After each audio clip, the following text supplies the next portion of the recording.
Welcome to Next Round with the Pacific Research Institute. I'm your host, Rowena Itchon. Our PRI All Stars are back with an election year preview. On deck is Tim Anaya, Senior Director of Communications, Kerry Jackson, Fellow in California Reform, and Evan Harris, Manager of Media Relations and Outreach. So All Stars, take it away. Let's jump in with a question for the team. We'll leave it to the pollsters and the national pundits to discuss the Trump versus Biden horse race. We're a think tank here, so we're going to talk policy. What one issue or policy outcome are you watching that could dramatically shift depending on the outcome of the presidential race? Let's start with Tim. I think one of the key issues to watch, and it was certainly one of the big dust-ups of the second presidential debate, is that of fracking. You know, Vice President Biden has been all over the map as to whether or not he would ban fracking if he were president, flip-flopping really on the issue of fracking. But I think there's no question that if we want to continue the progress that America has made in lowering emissions, fracking has to be part of the equation. You know, as our Wayne Weingarten has so powerfully documented in our studies, legislating energy poverty and then the follow-up, legislating energy prosperity, one of the reasons why states like Ohio and West Virginia saw a much bigger reduction, a much more dramatic reduction in emissions over the time frame studied than California was because they use fracking in those states, and California largely does not. We certainly haven't realized the potential that could be the fracking revolution in California. And it shows that you don't have to have big government energy mandates like we do in California that impose crushing costs on working class and minority communities to achieve very little results. Shows that you can achieve the same goals of emission reductions without these huge policies. So that will be interesting to see for me how a potential Biden administration might approach the issue of fracking. Well, I'm going to go outside my wheelhouse on policy issues and say that the big policy change is going to be in foreign policy. And Trump has taken foreign policy. It's gone unnoticed because the mainstream media hasn't really wanted to cover it. But there's been word, probably in the last couple of months, we keep hearing that not since Reagan Trump is the first president that has not started a war somewhere outside the country. And it's been more than 40 years, close to 40 years since that. So that's a very different approach that Trump has taken. And I can imagine Biden following the Obama type foreign policy. But Trump's also done things in the Middle East, gotten peace deals over there that nobody else has. That's just where I see a big difference coming. And if Biden wins, that there's going to be the foreign policy is going to go back to what it was for 8 years of Obama, and not that much different really than I think what any of the Bushes had or Clinton. I think that the international relations of foreign policy under Trump have been so different that it's just been night and day. Evan, what about you?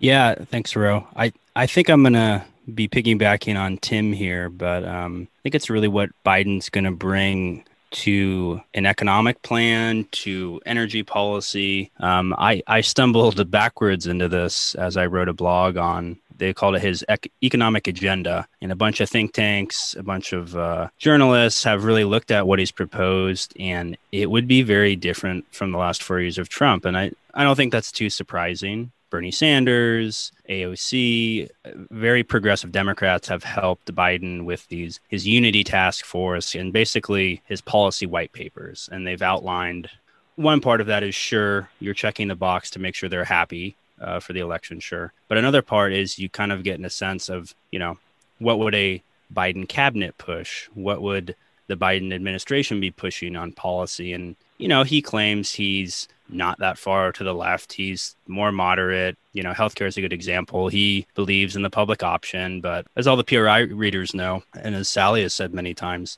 in terms of the healthcare side, public option is the stepping stone to single payer. And there's just so many other policies, what he'll do to energy, when he says he's not for the Green New Deal, there's a Biden plan on energy, but his website says, oh no, we support the Green New Deal. How he would change taxes, how he would get rid of the SALT deductions, which Wayne Weingarten, our economist, did a great study on, as kind of under the radar tax policy on how lower tax states kind of make up for these overspending states and high tax states like California with these tax deductions. So it's a lot to unpack. He obviously has a lot because he's running for president and he's throwing everything against the wall. But I just think there's going to be a lot of big shifts in how energy is going to be looked at, how taxes are, even to how Biden versus Trump think the economy is going to recover as we get a better idea of what, they're calling it the shutdown recession looks like. Biden believes it's going to be a K-shaped recovery. And that basically means he thinks the rich will recover faster. That's the top of the K. And the part of the K that goes down, he thinks that's going to be everyone else and it's going to be slower. So, his policies you can see are getting ready. They're reflecting that and they're getting ready if he wins to try to nullify that. And, that could have a disastrous effect on the economy. I don't think anyone has to see before the coronavirus, we probably had one of the best economies ever. And now with the coronavirus, with the new administration, sure, some of his tax policies, they're definitely targeted toward the ultra rich. And for many people, that's not a worry, but it's more, will it slow down the economy even more? Will it put the brakes on new jobs coming back? And I think that would be just the biggest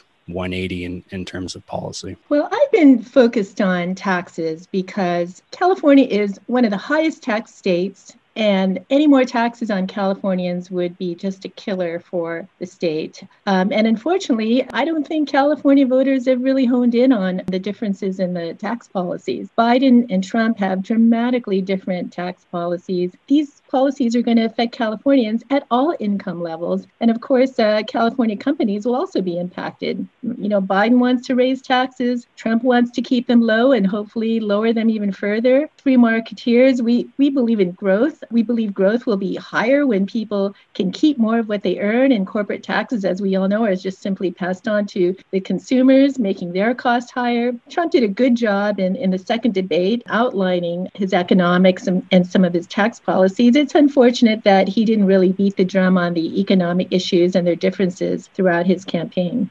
So let's turn to the propositions. Kerry, perhaps the most expensive ballot measure this year has been the fight over Prop 22, which would put in place a new employment arrangement for app-based delivery services like Uber and DoorDash. You're our resident expert on this issue. What would it mean for California if it passed? And what is the future of AB 5 and the debate over who is an independent contractor and who isn't, depending on the fate of Prop 22? Prop 22 essentially is going to allow Uber, Lyft, DoorDash, the app-based companies, to classify their their drivers as independent contractors as opposed to full-time or at least hired employees. But we have a new element or a new factor has been put into this entire equation when yesterday the California Appeals Court said they have to treat them as employees.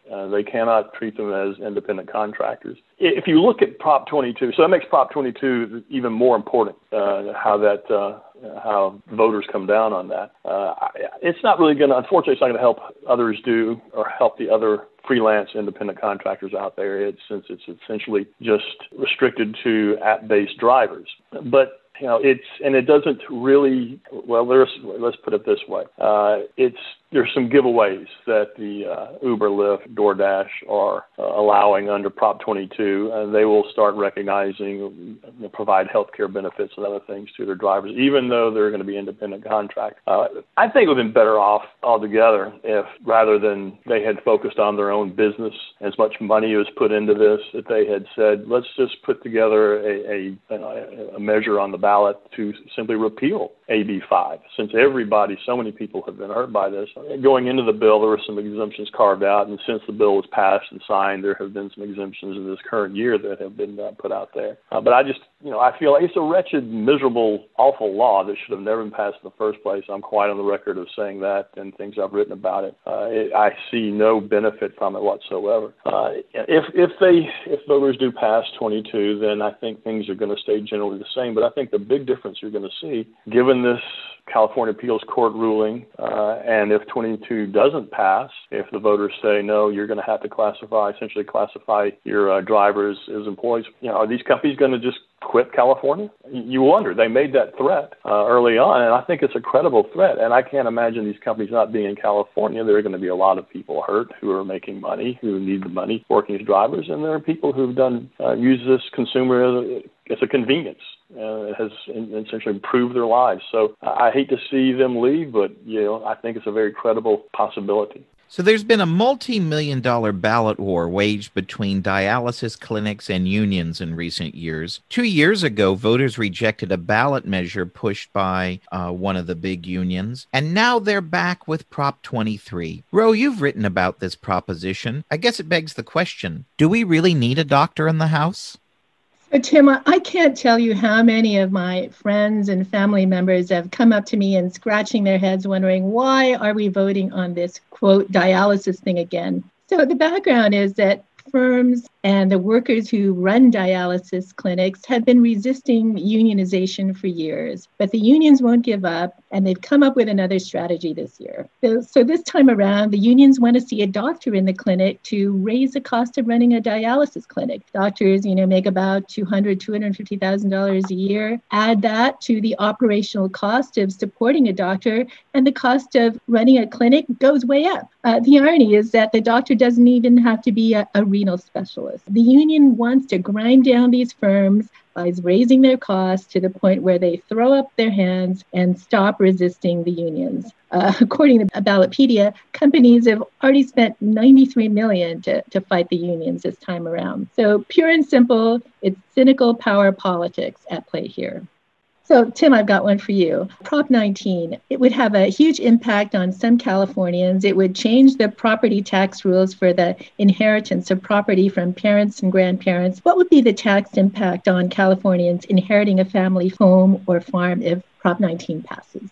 Well, Prop 19 would have a significant impact on Californians who are hoping to keep a home or a farm or property that's been in their family for generations. So right now, properties can pass between parents and their children when the parents die without having their property tax bill go up. Now, Prop 19 would bring about two big changes to this. So first, it would require that property that's changing hands between parents and their children, or grandchildren in some cases, be used as the primary home. And then these rules would also apply to farms changing hands between generations. Now, if you don't want to live in the home that you inherit, that property would then be reassessed to reflect the current market value. The other big change in that it would require property tax bills to go up if the amount of the home or farm that could be sold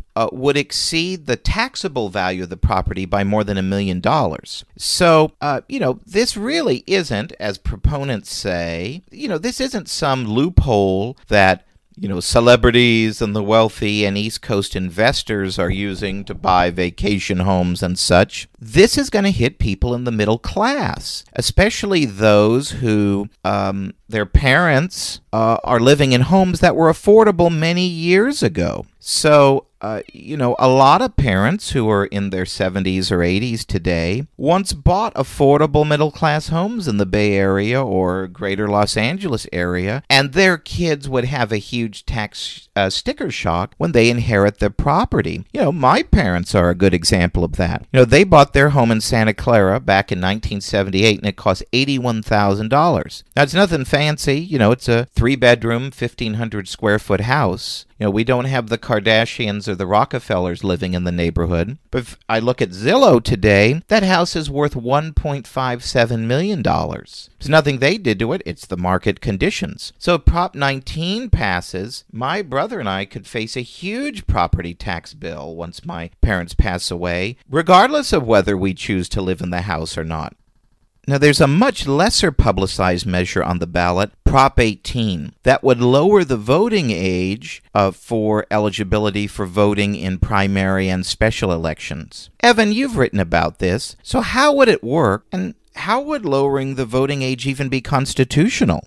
Yeah, thanks, Tim. Well, Prop 18, the main takeaway is Tim, let's say you were 17 this year and you got in a time machine, you're younger. As long as you turned 18 before the November election, you could vote in any election contest this year. So that means you could have voted in the primary in the spring. The main point of this is if you're 17 but you turn 18 before the general election, you can vote. So it's actually, it sounds maybe groundbreaking, or California is leading the nation in this, like, Newsom or others always want to say. It's really something that many other states have done. 18 other states have already passed a similar provision. And the main argument is it's, they say it's civic engagement, and they specifically point to in non-presidential years, so in 2 years, think of the legislature, we call it the off years, they have a hard time getting people to vote. So it's a way that they think, gosh, if we can get you involved a little sooner, you're still going to turn 18 by the fall election, by the general, maybe you'll be more likely to vote and more people will vote. That being said, I feel like this is probably the least impactful proposition. Sorry to all the 17-year-olds who want to vote. It's been done elsewhere, but if you think it's not going to be that big a deal, or gosh, there's probably not that many voters, Colorado passed this, I believe, 2 years ago, and they're actually voting to repeal it this year, and that could impact 24,000 new voters. So that's Colorado. California, that number could be much larger. In terms of the Constitution, in terms of is this even legal? Would it be challenged? There's actually a 2005 ruling from the California Legislative Council, 2004 Leg Council ruling that it permits anyone to vote under 18 because it doesn't violate federal law. And as they read that, the 26th Amendment says those who are 18 years of age or older, the vote shall not be denied or abridged. So their thinking is, well, if you're 17, we're not stopping 18-year-olds, so you can vote. The argument of, sure, it gets more people involved. That's great. Sure, civic engagement. I get it. But I think it opens the slippery slope. There was a bill this year to give all 17-year-olds the right to vote. It never made it out of committee. When I wrote my blog, I said, is this really about civic engagement?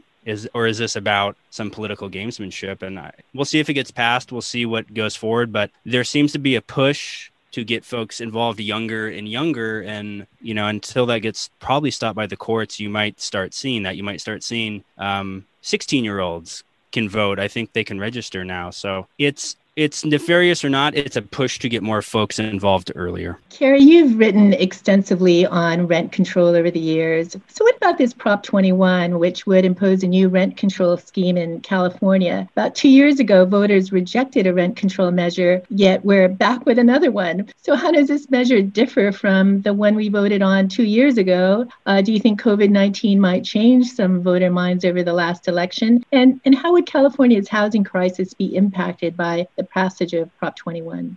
A couple of years ago, well, actually a couple of decades plus ago, this California passed a law called Costa-Hawkins law, which essentially put restrictions on local governments from imposing rent controls on rental housing. And what we're going to do, or what would happen in Prop 21 if it passes, it would take some of those provisions, or some of the teeth, I guess you could say, out of Costa-Hawkins.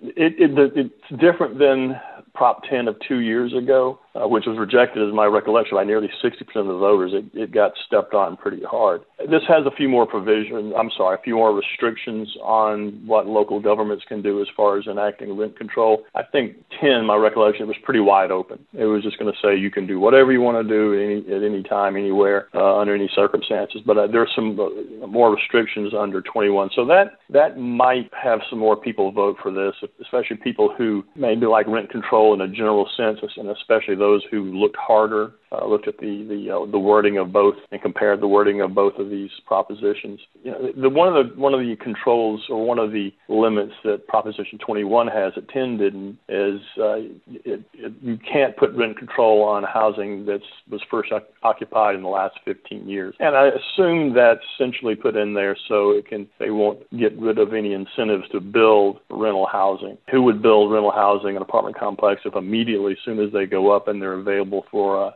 tenants, that they have rent control put on them? Well, nobody.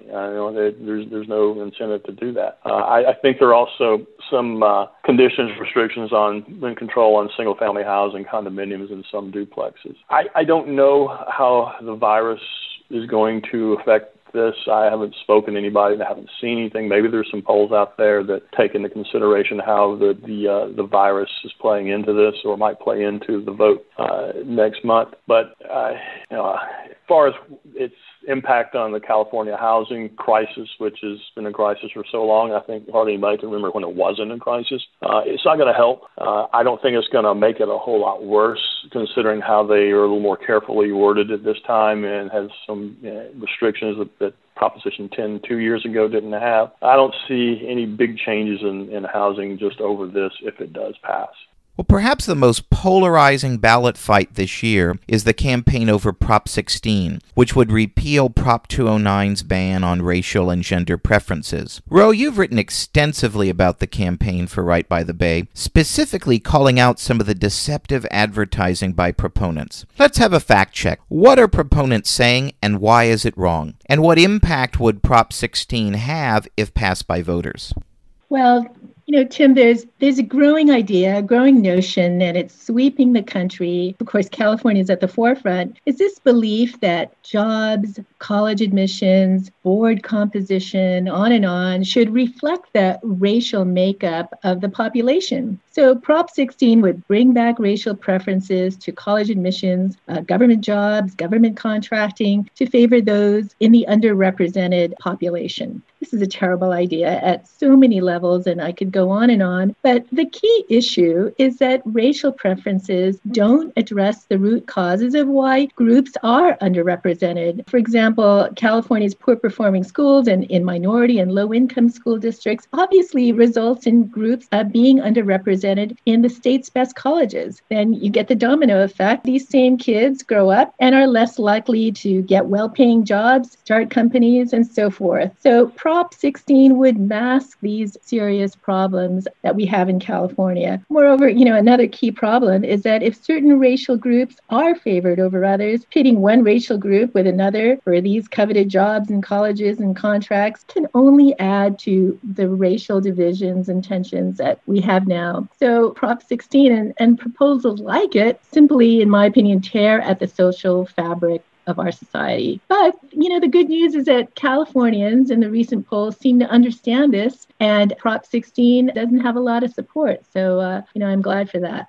So, Tim, let me ask you this. PRI has written extensively over the years about California's shift toward soft on-crime policies. So this year, the debate has taken a dramatic shift in light of the death of George Floyd. You've written about two criminal justice measures on the November ballot, Prop 20 and Prop 25. What would these measures do if passed? And do you think their chances are impacted by the racial unrest we've seen this year in California and nationally?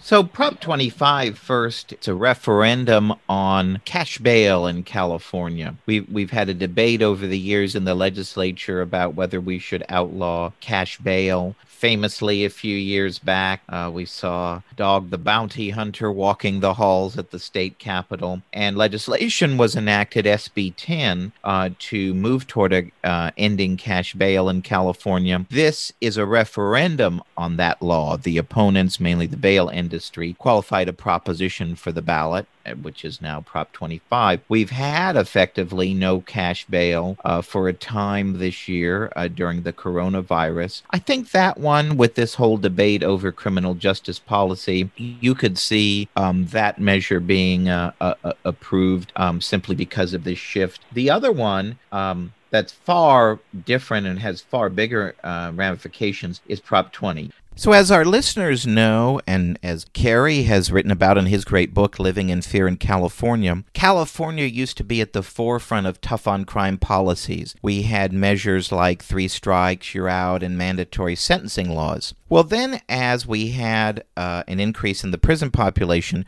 we didn't keep up that building, so we had a huge prison overcrowding problem, and then we had a court-ordered prison receiver who ordered a whole bunch of changes to our prison prison policies. And then we had a dramatic shift in policy, both in the legislature, thanks to something called public safety realignment, and then 3 voter-approved ballot measures, Props 36, 47, and 57, that collectively reduced these mandatory sentencing laws and shifted thousands of offenders who were serving time in state prison for very serious offenses back into local communities. So, as a result of this, there were a whole bunch of unintended consequences. We've seen a surge of automobile break-ins. We've seen a surge of repeat burglaries and property crimes, a lot more shoplifting. But we've also seen a lot of crimes that most people would categorize as serious crimes, things like domestic violence, raping an unconscious person, beating a child so savagely it could result in a coma or death, shooting into a house with the intent to kill or injure people,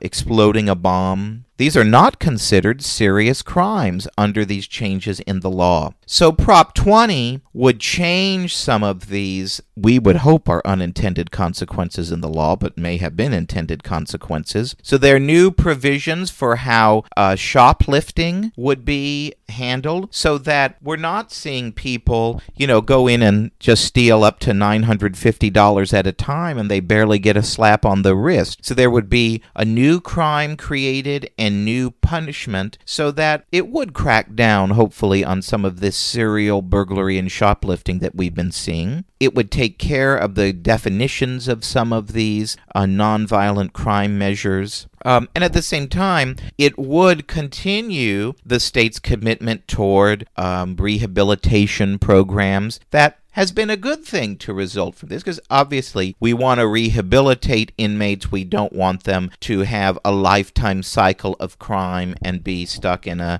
state prison or county jail. Interestingly, Governor Jerry Brown has been a big opponent of this measure, and he's spending some of his leftover millions on the campaign. Well, Jerry Brown himself questioned one of the flaws in the law from this change in policy. He stated during the campaign for Prop 57 that he would exclude sex offenders from parole, from being eligible for parole, when implementing the measure. Now, he may have been very sincere in his intent, but a judge ruled after the election that they would be included in the rules implementing the measure, and he said if voters wanted to exclude registered sex offenders from early parole considerations in Prop 57, they would have said so. Well, now voters have a chance to say so and make it clear. It's a little disingenuous for our former governor, to call this measure a, quote, prison spending scam, when the reality is there are very serious issues with the current law as drafted, and this measure would be an opportunity for voters to change that.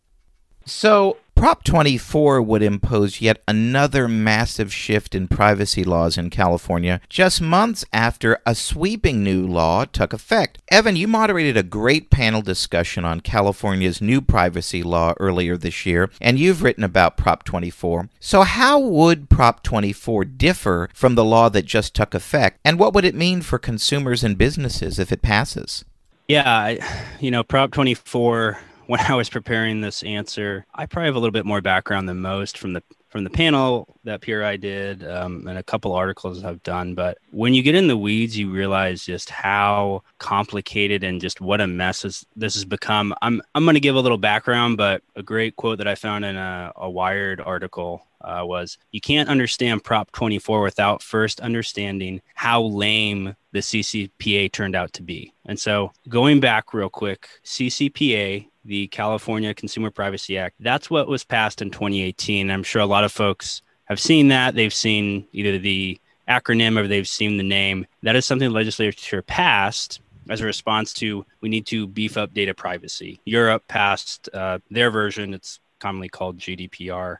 California saw that, and I think as California is home to big tech, it is home to Silicon Valley. This was their response after the legislature was pretty much threatened by Alistair McTaggart. He's a real estate developer from San Francisco. He went to them in 2018 and said, hey, I'm going to put a privacy measure on the ballot unless basically you guys pass something. So they rushed something through, which they admit, the legislature admits that they did, so there wouldn't be a ballot measure. And the CCPA in 2018, this is why you constantly see, I'm on a website you visit or somewhere you shop, you say, hey, do you accept these cookies? Or, hey, do you want to opt out? These are all the messages you've been seeing with websites asking about data and if you accept their terms. That was a provision to kind of helps get people aware that they can opt out their data. But it turns out that CCPA has been largely useless. And there's two big problems with it. One was that basically these third-party vendors, and that basically comes down to the Facebooks and Googles, they've actually been able to opt out of this because they've said, hey, we don't pay websites. Websites give us this stuff. And so under that, there's actually an exemption. So there's no, fiat transaction here. It's just sharing data. So that makes them exempt. And another big issue that was written out was only the California Attorney General's office under CCPA can bring lawsuits. Someone can sue, but basically that goes up to the Attorney General and he will decide what to bring. So fast forward to where we are now. We have Prop 24 on the ballot. So basically what happened in 2018 with McTaggart calling the legislature's bluff, it happened. He put it on the ballot anyway. And it's kind of just a big mess. And I'll get into that in a second. But the big takeaway from Prop 24 is that it would create a new agency that would oversee compliance. So basically it would take away the burden on the Attorney General's office, who's actually said, we don't have the resources unless you give us a ton more money, more staff to process these lawsuits, to look into fines. It would put that under yet another government agency that would monitor data privacy. The other big issue, and this is very hotly debated in tech legal circles, in courtrooms, it's called pay for privacy. So basically, Kerry, let's say you went to a website or you went to Facebook or someone and said, hey, I don't want to share my data with you. I'm opting out. I'm not going to give you any of my information. Under Prop 24, they can basically come back and charge you more because they're taking the value of what your data was and putting that into their business costs. And so their proponents were like, well, people could actually sell their data. Andrew Yang has said this, former presidential candidate. Many others have said this, it actually creates a market where consumers can make money off their data by allowing it to be sold. But if you opt out, you could be charged more. So those are the two big issues. There's a lot more into this. One of McTaggart's allies in 2018, Mary Ross, is actually running the main opposition organization against McTaggart. And it's a very odd when you read about it, you would think, oh, it's data privacy. Everyone's on board. It'll protect folks on the internet. And it's very hard lines have been drawn on either side. The ACLU is actually against this. The nurses are against this. Many progressive Democrats are for it. So it's become a very bizarre fight. And the biggest player of all, big tech, take any social media company, your Googles, none of them have spent 1 cent on this, for or against. None of them have even said anything. And I think they're realizing, sure, on the federal level, they're about to get regulated. They're about to get an antitrust lawsuit, all that. But I think they're realizing they should stay out of it because this law is just such a mess. And the fact that it, as Tim mentioned, it didn't come into effect for 2 years because it took so long to get through it. And then they were delayed even longer with additional amendments from the Attorney General's office. It really might be one of those, we need to pass the bill to find out what's in it, to quote the great Nancy Pelosi. This might be, we need to pass the ballot initiative to figure out how we're actually going to do this. So this could be something that down the road, yes, it's a ballot initiative. And as our Bartlett Cleveland says, it's very hard to change that. It's probably the worst way to govern in some instances. This just might need a ton of work because it's still very unclear how we do this. It's still very unclear how even the businesses figure out what data they have because it's spread out everywhere. So this one, just very surprisingly, was a lot more of a mess than I thought. I think the compliance cost for businesses is still a huge issue, but it's just everything's which way or the other, and we'll see what happens in November. So we've talked about the presidential races and the ballot propositions, but there are a lot of other important campaigns that will be decided on November 3rd. Now, I want to give everyone a chance to weigh in on one ballot fight that isn't getting a lot of attention that you think it deserves and why. Let's start with Tim. For me, it's the battle over the state legislature. And it's not the battle over the state legislature in California. As we know, that's a foregone conclusion that Democrats will continue their supermajority in both houses, and Republicans will likely fall to even lower historic lows in both houses of the legislature. But actually, it's the fight for other states. The census is going on in 2020, and once the census is completed, we'll have reapportionment, and it's state legislatures that draw. In many cases, in some cases it's independent commissions, but in many cases it's state legislatures that draw the congressional lines for the next decade. And Democrats are making a huge push to flip state legislatures from Republican to Democratic control in states like Texas that are going to prove key to who controls Congress for the next decade. So the battle for the state legislature, to me, is perhaps one of the most important battles on the ballot this November, and should be getting much more attention than it is. And if Democrats succeed,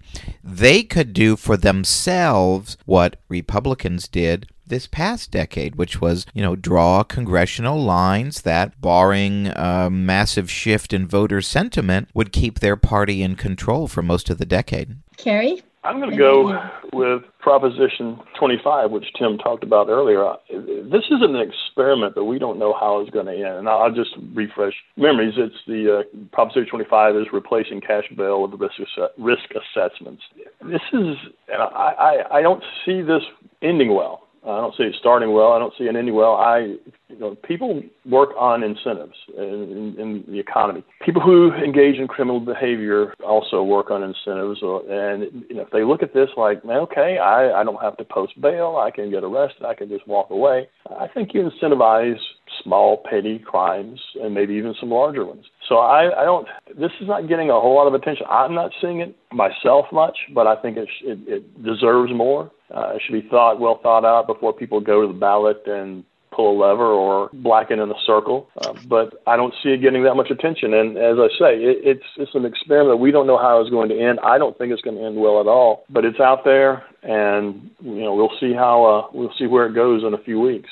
Evan? Yeah, we're gonna head up north to the Beaver State of Oregon that everyone I'm sure loves. So I haven't been paying attention to any Oregon politics, and this is Portland, Oregon, and an old college roommate tipped me off to this. So the Democrat mayor there, Ted Wheeler, has really been embattled by, and I just checked this, as of September, there were 100 straight days of protests. And this is a combination of Black Lives Matter. I think everyone nationally saw Portland on the news with much of the Antifa riots, and they were rioting by the federal courthouse. And strangely, the mayor Ted Wheeler was out there with the protesters protesting around the federal courthouse. So there's a lot to that. I mean, you can go down your Google search rabbit hole with that one, but Ted Wheeler's up for re-election. He is tied right now with Sarah Ioni, and I apologize if I butcher her last name, but they are tied, and there's 30% of voters who are undecided about who they're going to vote for. The challenger, Sarah Ioni, is a self-proclaimed anti-fascist who is an educator that teaches urban planning. In all things 2020, bizarre. I think Ted Wheeler is seen as somewhat progressive. He's definitely a Democrat, and Portland is no stranger to being to the left, but he potentially could lose to a anti-fascist opponent who's running against him. So. Well, I mostly have an observation, and this is on California politics. We know that California is pretty much in the bag for Biden, and the state is as blue as you can be. But when you look at the propositions and the current polling, you start to think that Californians seem to be more fiscally prudent and even culturally and socially more moderate than their progressive elected leaders in Sacramento. And you see this in Prop 16. So we'll have to see how the election results go. But if a lot of these propositions are voted down, then I think that we can be hopeful as free marketers. So finally, in the style of our friends at the McLaughlin Group, here are some forced predictions for everyone. First, who will win the presidency on November 3rd? Kerry? No one on November 3rd. This is going to drag out worse than it did in 2000. A lot of states can't even open their mail-in votes until Election Day. Some have already counted them, but some are going to have to wait until after Election Day. And whoever loses is they're going to sue, they're going to drag it out, they're going to say we want to recount. This is one of the most obvious things I've seen in a long time, that neither side is going to want to concede and have a peaceful transition of power, at least on November 3rd. There are just too many mail-in votes and early votes that can't be counted, even really get a good grip on it. So no one on November 3rd. Evan. I will say Biden, but maybe it will be December 3rd. I agree it'll take a while, but I'm going with Biden. Ro, how about you? Well, I change my mind every few hours. This is a knife fight in a phone booth. Who knows how it's going to end? But as of this minute, this recording, I'm going to have to go with Biden. Well, I'm going to say Joe Biden, though by a narrower margin than the polls predict today, as of this taping. And I think the reason why is because there's been so much early voting. Over 50 million votes have been cast nationwide as of this taping. And what it means is voters who might have cast a different ballot, knowing what has transpired as this campaign has gone along, well, their votes are already in the bank. Who will control each House of Congress after the election? Evan. I have a fully controlled Democrat Congress. Just looking at some of the polling and just how far in the hole some of the, Arizona, it's amazing to me how far behind it's double digits for some of them. So unfortunately, I think it will be, I don't see the House moving. I think it will be Dem for the House and Dem for the Senate. Ro? I agree with Evan. I think we're going to have a blue wave. Kerry? I think it's going to stay split, and Americans like governments that are split. And you can go through history. Polls are saying, as I can't fight with the polls, but we knew what polls showed in 2016, and that wasn't very accurate. So I'm just going to go with it that Americans like to split their government, and they're going to keep the House and Senate with the same Democrat/and Republican split that it's in now. Well, I agree with Kerry. I have faith in Cocaine Mitch. I think at the end of the day, Cocaine Mitch will pull it off and will have a narrow Republican majority in the United States Senate. It's looking good that Republicans will win the Senate seat in Alabama. That would be a gain. And they're looking competitive in Michigan and even in Minnesota. So it may actually work out that Cocaine Mitch hangs on. He's someone I would never bet against. As for the House, I think sadly the Democrats will retain control of the House, and they might add a few seats. And finally, Republicans currently have 19 seats in the state assembly and 11 seats in the state senate. How many will each have after Election Day? Ro. Oh, I hate to go first on this one, but I'm going to say that Republicans will gain 1 in the Assembly and the Senate will stay the same. Kerry? I'm going to say Republicans are going to lose 2 in each chamber. And I agree with Roe, who said there's a blue wave coming. I think it's just going to be mostly in California or the states that are already blue. They're just going to get bluer. Evan? Close to Kerry. I think the Senate will lose 2, will be down to 9. And I think the state assembly will lose 3 and be down to 16. Well, this saddens me because, as you know, I worked at the Capitol for nearly 2 decades, and when I started working in the Assembly, Republicans had 37 seats. So I think in the Assembly, I think Republicans will have somewhere around 15 or 16 seats, and I think in the Senate, depending on how election night goes, I think they'll have somewhere in the range of 7 to 8 seats. Bye. Bye. If you like this episode, please tell your friends and subscribe to PRI's podcast at iTunes, Google Play, Stitcher, TuneIn, iHeartRadio, and Spotify. And when you're on these platforms, don't forget to give us a big 5 stars. If you don't subscribe to any of these, you can still listen on PRI's YouTube page, youtube.com/Pacific Research 1. That's the number 1. From the PRI All Stars, thanks for joining us, and tune in for the election wrap-up.